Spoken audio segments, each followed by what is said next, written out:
ole hei le se jalui ania hei hi hei ti kho ta hi amoi me a ava han moi tak ti hi sam ania ti lai hi hei kong ania kan MLA ro ania puri no ro ania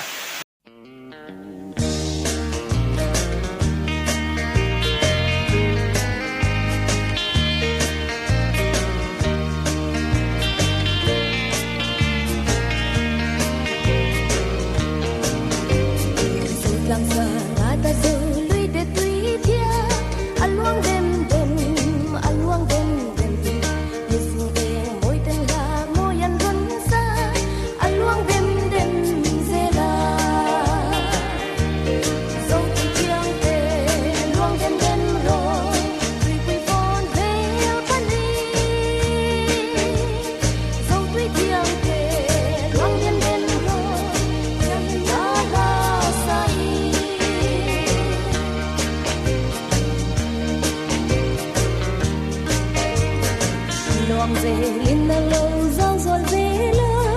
ri her herin a luang ze la